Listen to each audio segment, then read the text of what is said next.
प्रभु, लंका में मेरे कुछ मित्रों ने मुझे एक सूचना दी है और मैं समझता हूं कि यह सूचना हम सबके लिए चिंताजनक है। लंकेश विभीषण, युद्ध भूमि चिंता और आश्चर्य की जननी होती है। आपके पास जो भी सूचना है हमें त्वरित बताइए। रावण का ज्येष्ठ पुत्र मेघनाथ निकुंभला मंदिर में तपस्या करने गया है।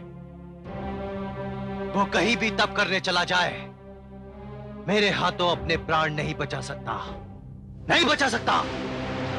किंतु यदि उसने अपनी तपस्या की अवधि पूरी कर ली तो उसे कोई नहीं मार सकेगा, वो अमर हो जाएगा। तो आपकी राय में हमें क्या करना चाहिए लंकेश विभीषण? प्रभु, उसकी तपस्या पूरी नहीं होनी चाहिए, नहीं तो हमारी स्थिति कष्टदायक हो जाएगी। उसे किसी भी स्थिति में तपस्या की अवधि पूरी करने से पहले निकुंभला मंदिर से बाहर निकालना होगा।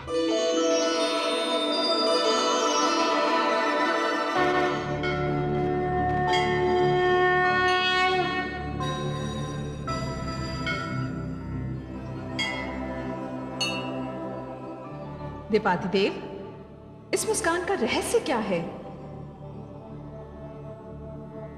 भवानी, मैं अभी ध्यान में हनुमान को देख रहा था, जो मेघनाथ को निकुंभला मंदिर से निकालने के लिए भेजे जा रहे हैं। देवाधिदेव, ये हनुमान?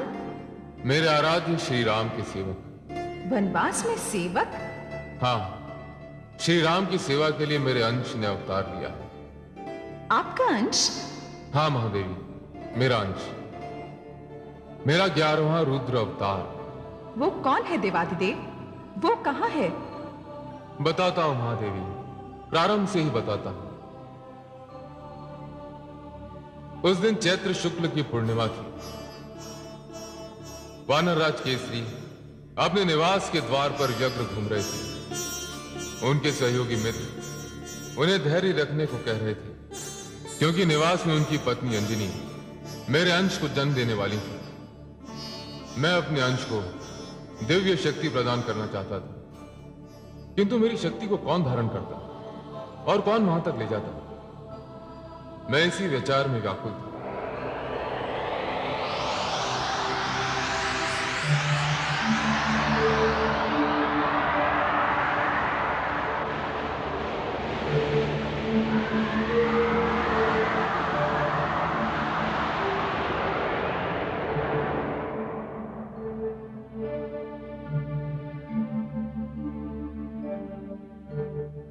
देवाधिदेव। कौन? मैं पवन देव हूं। आपको कुछ व्यग्रता से घूमते देखा तो। पवन देव, आप ये कार्य कर सकते हैं। कैसा कार्य महादेव? आज्ञा दीजिए। किष्किंधा के निकट वन में देवी अंजनी मेरे अंश एवं वानरराज केसरी के पुत्र को जन्म देने वाली हैं। आप मेरी दिव्य शक्ति ले जाइए और उस नवजात शिशु तक पहुंचा दीजिए। इसे आप ही धारण कर सकते हैं। मैं ले जाऊंगा प्रभु आपकी दिव्य शक्ति। धन्यवाद पवन देव, इस उपकार के लिए आप मुझसे कुछ मांग दीजिए। हे देवादिदेव, आपसे कार्य का मूल्य मांगू?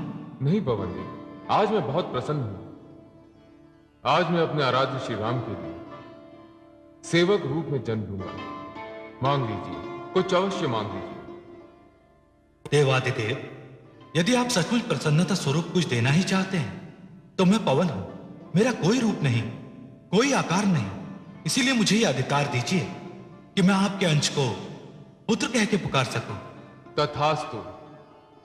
आज से संसार उस बालक को केसरी नंदन के साथ साथ पवन पुत्र भी कहेगा। देवादिदेव, आपने इस अनंग को पिता होने का सौभाग्य दे दिया। मैं आभारी हूं।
जाइए पवन देव, संतान के जन्म का समय निकट है। जो आज्ञा महादेव।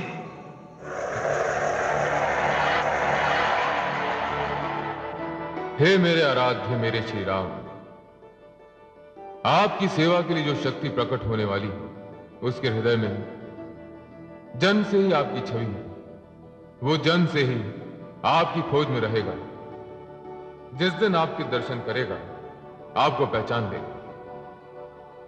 उसे संसार बजरंग बली के नाम से पुकारेगा।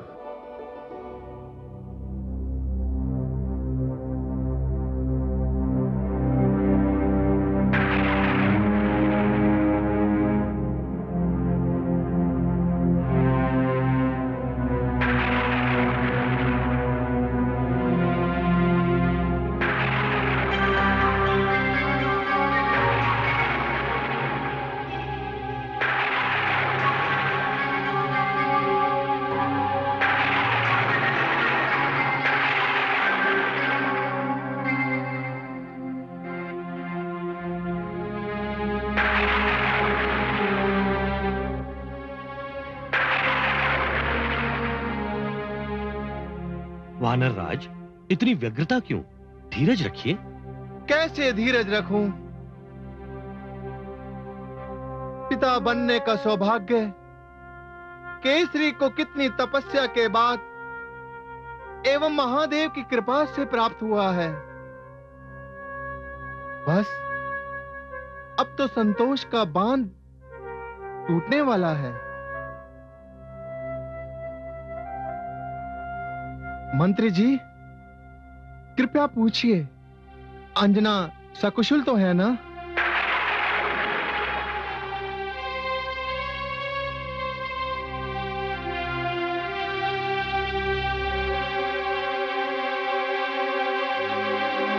मंत्री जी, ये कैसा प्रकाश है? चंद्रमा को तो बादलों ने घेर रखा है। वानर राज, मैंने सुना है कि जब कोई महान आत्मा जन्म लेती है तो प्रकृति दिवाली मनाती है। आपके आंगन में भी कोई महान आत्मा आ रही है। वानरराज, वानरराज, देवी अंजना ने एक सुंदर पुत्र को जन्म दिया। क्या? हाँ महाराज। हाय मनसा, यदि राक्षसों ने मेरा क्षेत्र मुझसे छीन ना लिया होता तो आज मैं तुम्हारी झोली मोतियों से भर देता। भाई मनसा, क्या मैं अपने पुत्र का मुख देख सकता हूँ? हाँ, इस समय केवल आप ही आइए। मंत्री जी, आप जाइए महाराज, बधाई हो। आइए।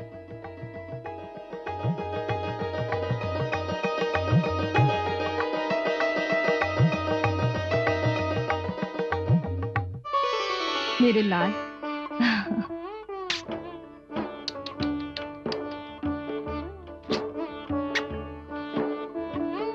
बहुत प्रतीक्षा कराई मेरे लाल। माता अंजना तुम पे वारी। अंजने, अंजने, अंजने, अंजने, हम धन्य हुए अंजने। हम आपके आभारी हैं। बधाई हो अंजने। लाइए, हमारे पुत्र के दर्शन कराइए।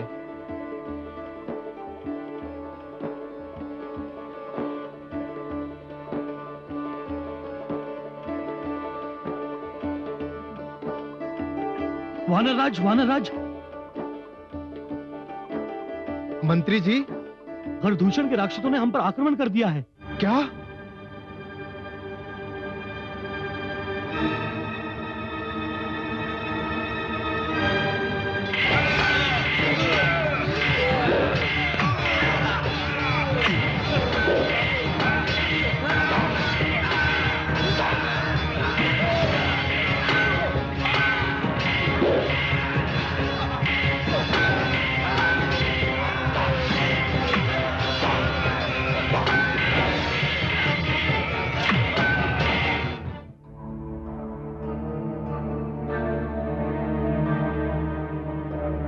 मंत्री जी, हम सामना करेंगे।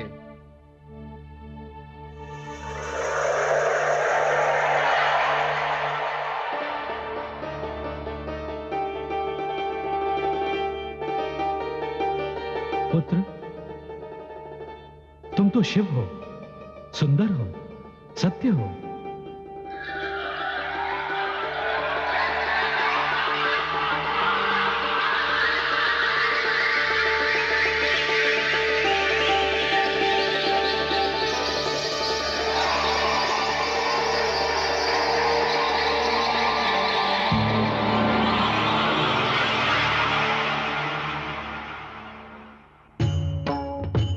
जय श्री राम, जय श्री राम, जय श्री राम।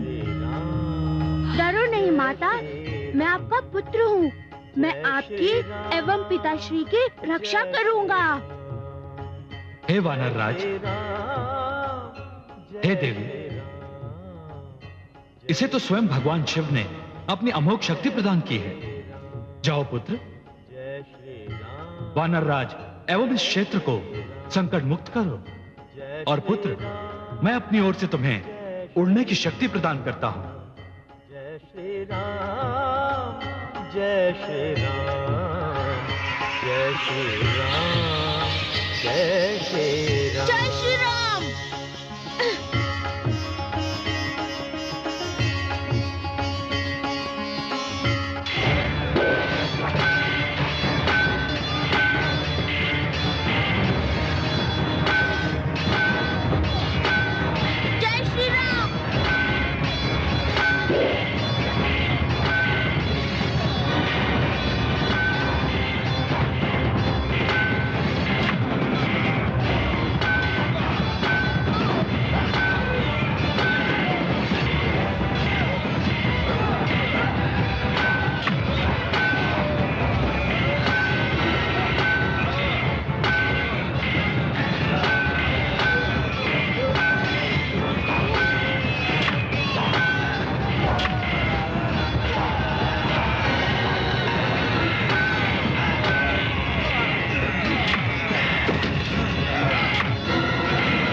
अभी तुम्हें इसका दंड देता हूँ।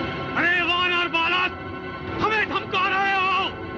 तुमसे तो हमारा जलपान भी नहीं हो सकता, हमें धमका रहे हो? लगता है बड़े भूखे हो। मैं अभी तुम सबकी भूख शांत करता हूँ। जय श्री राम।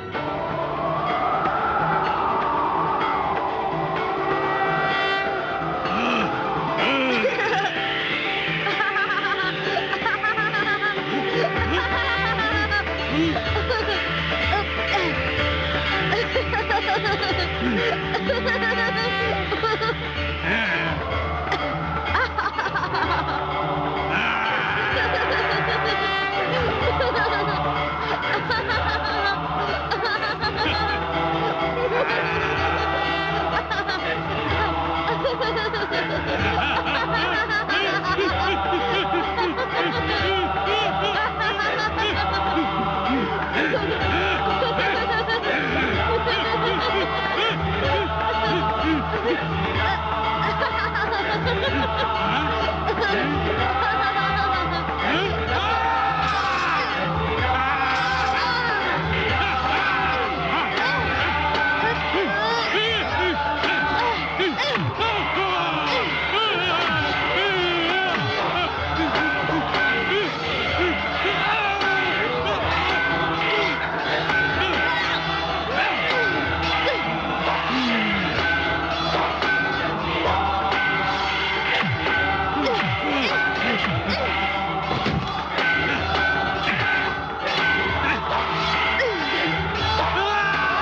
त्रिशूल आए तो तुम्हारे प्राण नहीं बचेंगे।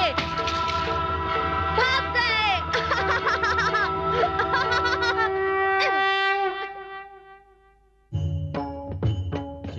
सारे भाग गए। पिताश्री, यदि आप अनुमति दें, मैं पवन देव को भी पिता कहकर पुकारूंगा। पवन देव तो सारी सृष्टि को प्राण देने वाले हैं। यदि ये एक पल को भी बहना बंद कर दें, तो बिना श्वास के कोई भी जीवित ना रहे। और इन्होंने तो तुम्हें अमोघ शक्तियां प्रदान की हैं। जय श्री राम, जय श्री राम। मैं धन्य हुआ पुत्र। मैं प्रतिदिन संध्या समय तुम्हारा चंद्रमुख देखने आता ही रहूंगा। जय श्री राम, जय श्री राम। पुत्र, अपनी माता को भी सांत्वना दो। वो बहुत चिंतित होंगी। हाँ पिताश्री।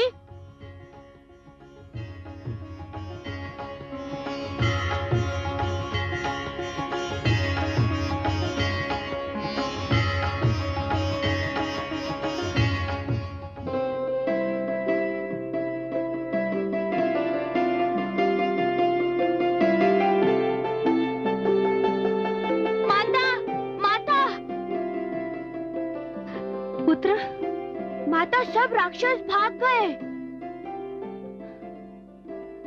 पुत्र, माता धन्य हुई। तू तो जन्म लेते ही माता पिता का रक्षक बन गया। माता को सेवा का अवसर ही नहीं दिया। नहीं माता, मैं सेवा करने आया हूँ, सेवा कराने नहीं। माता, एक बात पूछूं? हाँ पुत्र, पूछो। माता,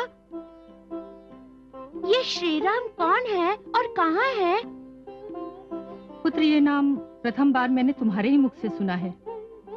ये तो तू ही बता सकता है कि ये नाम तूने कहाँ से जाना। हमने तो अभी तक तेरा नामकरण नहीं किया।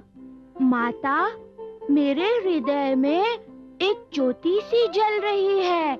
उसमें एक सुंदर सा रूप है एवं वहीं पर एक ध्वनि सुनाई दे रही है, राम राम राम। माता, ये श्री राम कहाँ होंगे? पुत्र, तेरे हृदय में जो प्रकाश है, एक दिन वो प्रकाश स्वयं आकर तुझसे मिलेगा। मैं तब तक ढूंढता रहूंगा जब तक वो मुझे मिल नहीं जाते। माता, देखना, एक दिन मैं उन्हें ढूंढ लूंगा। अवश्य पुत्र। माता, आप मुझे तब तक किस नाम से पुकारेंगी? मैं आपका पुत्र हूँ, आप ही एक नाम दे दीजिए। पुत्र, जन्म लेते ही तूने जो चमत्कार दिखाया है, जो वज्र का अंग दिखाया है, तुझे मैं बलि बजरंग कहूंगी। बलि बजरंग है तू तो। आहा, आहा, कितना सुंदर नाम दिया है देवी अंजना।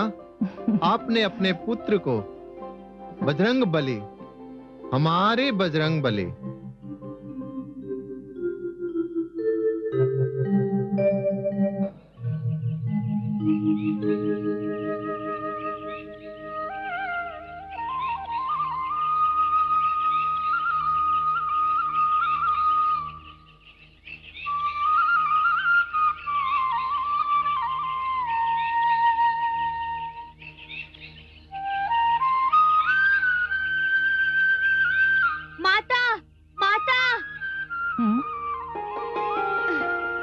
माता, मुझे भूख लगी है।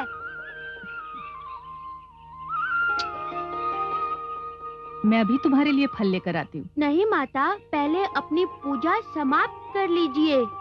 माता के लिए ममता से बढ़कर दूसरी कोई पूजा नहीं होती। मैं अभी आई।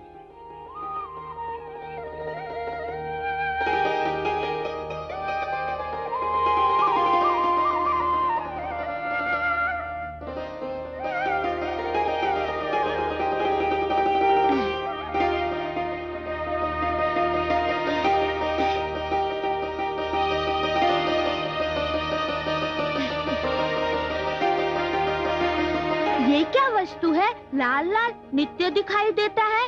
कहीं ये कोई उत्तम फल तो नहीं? चलो आज इसी फल को तोड़कर खाया जाए।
ये बजरंग किस ओर जा रहे हैं?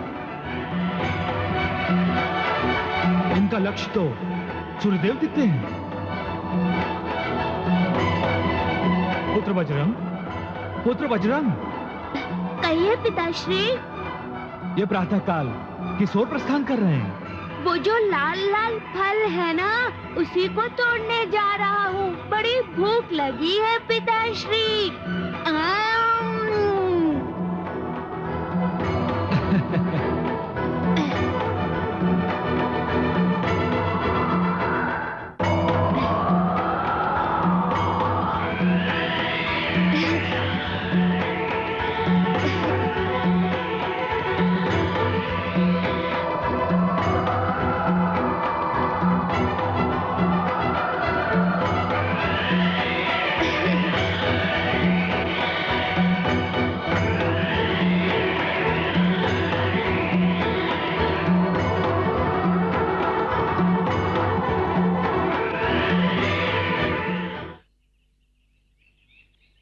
बजरंग,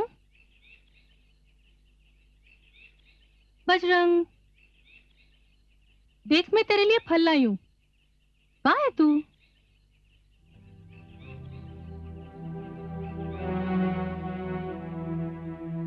बालको, तुमने बजरंग को कहीं देखा क्या? नहीं, हमने तो उसे नहीं देखा।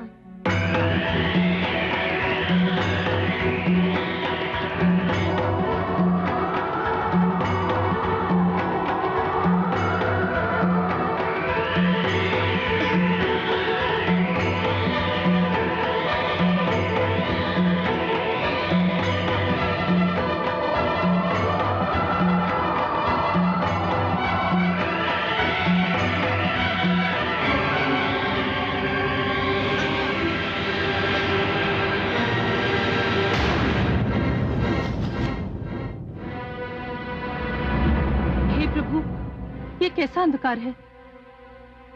आज तो सूर्य ग्रहण भी नहीं है। देवराज, सारी व्यवस्था हो गई है, केवल आपके निरीक्षण की आवश्यकता है। अचानक ये अंधकार कैसा? रक्षा कीजिए देवराज, रक्षा कीजिए, रक्षा कीजिए देवराज, रक्षा कीजिए। सारथी अरुण, क्या बात है? देवराज, एक वानर बालक ने सूर्य देव को निगल लिया है। क्या? ये क्या असंभव बात कह रहे हैं? यह साहस करने से पूर्व तो विधाता भी कई बार विचार करेंगे, और आप कह रहे हैं कि एक वानर बालक ने? मैं सत्य कह रहा हूं देवराज, उस वानर बालक ने सूर्य देव को इस प्रकार अपने मुख में रख लिया जैसे कोई शिशु मिष्ठान को। सारी सृष्टि में अंधकार का साम्राज्य हो गया है। देखता हूं कि सृष्टि के नियमों से खिलवाड़ करने वाला ये मायावी कौन है।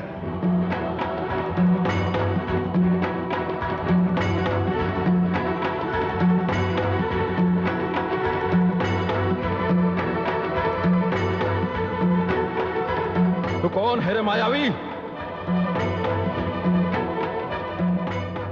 सूर्यदेव को मुक्त कर दे, अन्यथा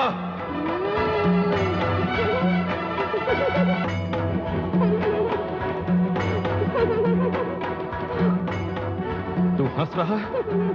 सारी सृष्टि में तेरे कारण अंधकार छा गया है और निश्चय ही तू कोई राहु के समान मायावी राक्षस है। मैं तुझे अंतिम चेतावनी देता हूं।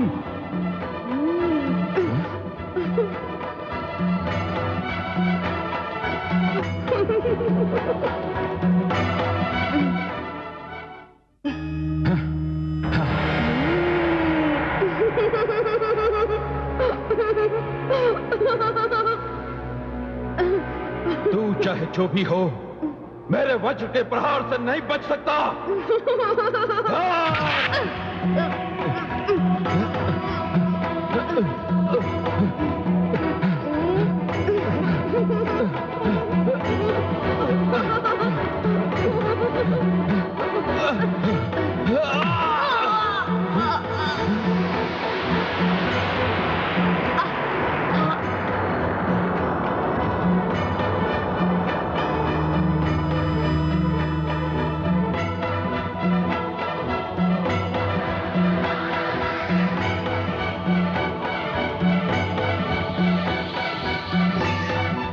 धन्यवाद देवराज, इस बालक ने तो मुझे संभलने का अवसर ही नहीं दिया।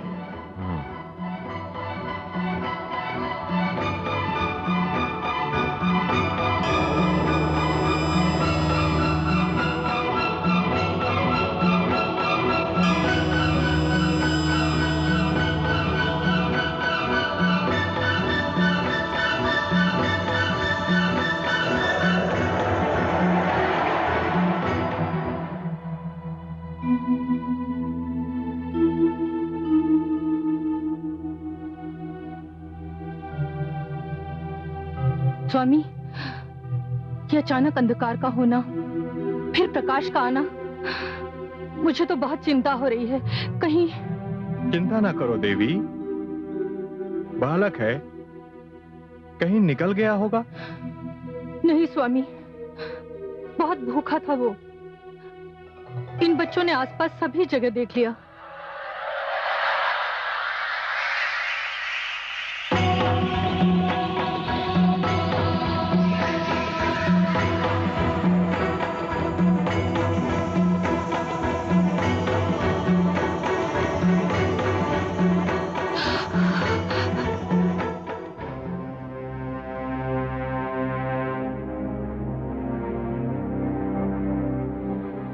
बजरंग,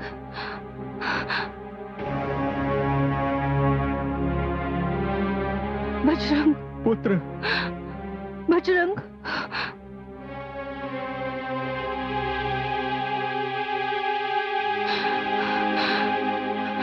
बजरंग, मेरे लाल, क्या हुआ मेरे लाल को? ये तो मूर्छित है। अवश्य ही किसी राक्षस ने छल से इस पर प्रहार किया है। नहीं देवी, देवराज इंद्र ने यह कायरता दिखाई है। उन्होंने बजरंग के मुख पर वार किया है। स्वामी, स्वामी कुछ कीजिए, मेरे पुत्र की रक्षा कीजिए। इसी वैद्य को बुलाइए। नहीं देवी, आपके पुत्र ने सूर्य देवता को फल समझकर निगल लिया था। सूर्य को मुक्त कराने के लिए इंद्र ने बजरंग के मुख पर वज्र से प्रहार किया। इसकी मूर्छा भी इंद्र के आने से ही समाप्त होगी। देवराज इंद्र मेरे पुत्र को घायल करके यहां क्यों आने लगे भला? वो देवताओं के राजा और हम साधारण तुच्छ प्राणी। नहीं देवी, उन्हें आना ही पड़ेगा। उन्होंने उस बालक को मूर्छित किया है जिस बालक ने पवन को पिता का सम्मान दिया है। मैं वायु का देवता पवन इसी समय से वायु का बहना बंद करता हूं। मेरे पुत्र को कुछ हो गया तो सारी सृष्टि को मैं शवों के ढेर में परिवर्तित कर दूंगा। श्वास तो देवता भी लेते हैं।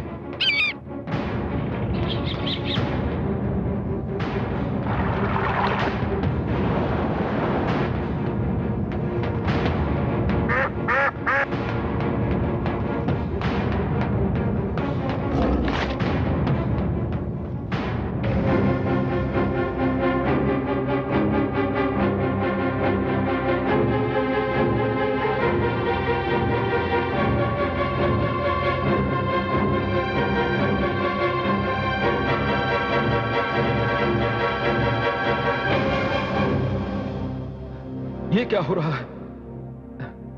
मुझे ऐसा प्रतीत होता है जैसे कोई मेरे श्वास को रोक रहा है। देवराज, देवराज, आपने ये क्या अनर्थ कर दिया? क्या अनर्थ कर दिया देवराज? मैंने क्या किया है चित्ररथ? देवराज, आपने पवन पुत्र को अपने वज्र के आघात से मूर्छित कर दिया है। ओहो, तो वो पवन का पुत्र था। उसने तो सूर्य को ही निगल लिया था और सारी सृष्टि को अंधकारमय कर दिया था। जीवन के लिए प्रकाश भी उतना आवश्यक नहीं जितनी वायु आवश्यक है। पवन देव ने क्रोध में आकर वायु का बहना रोक दिया है देवराज। सारी सृष्टि में हाहाकार है। यदि पवन देव ने वायु को मुक्त नहीं किया तो सारी सृष्टि समाप्त हो जाएगी देवराज, सारी सृष्टि समाप्त हो जाएगी। देवराज, आपने उस बालक पर प्रहार करके भूल की है।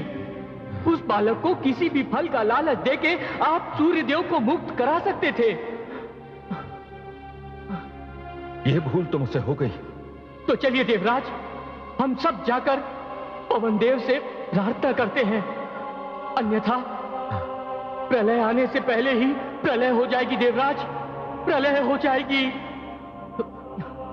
हाँ, चलते हैं चित्ररथ, चलो। चलिए।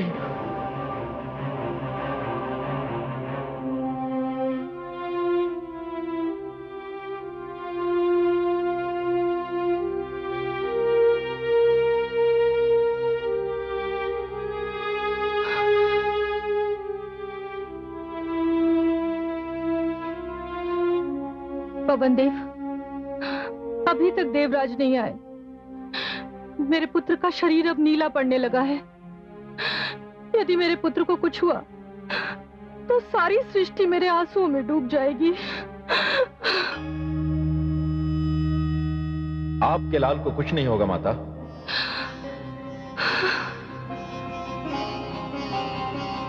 देवी अंजना, मैं देवराज इंद्र, मैं अपनी भूल के लिए क्षमा याचना करता हूं। सर्वप्रथम मैं आपके पुत्र की चेतना लौटाता हूं।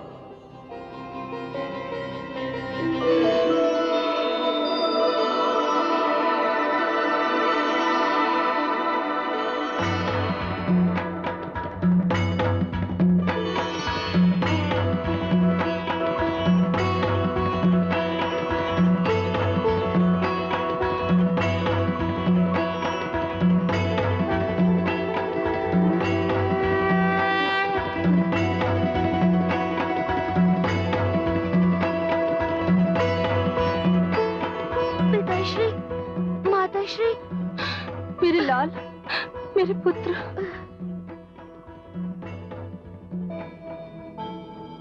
पवन देव, मैंने अपनी भूल सुधार ली है, किंतु अब आप वायु का पुनः संचार करके इस सृष्टि की रक्षा कीजिए। वो तो मैं कर ही दूंगा, किंतु आपने जिस प्रकार मेरे पुत्र के हनुभाग अर्थात ठोड़ी पर वज्र का प्रहार किया है, यह इस बालक की सुंदरता में वृद्धि करेगा। इसे आज से हनुमान के नाम से जाना जाएगा और मैं इसे अपने वज्र की शक्ति प्रदान करता हूं और इच्छा मृत्यु का वरदान भी देता हूं। धन्यवाद देवराज इंद्र, धन्यवाद। मैं अपने वायु का संचार करता हूं।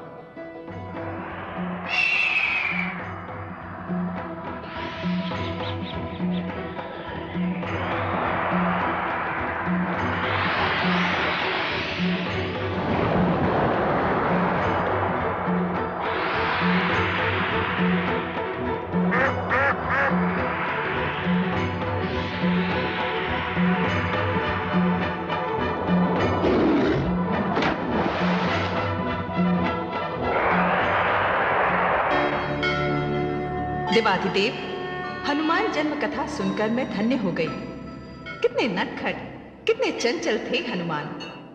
इनकी चंचलता तो अब देखिए महादेवी, वे मेघनाथ को निकुंभा मंदिर से कैसे निकालते हैं।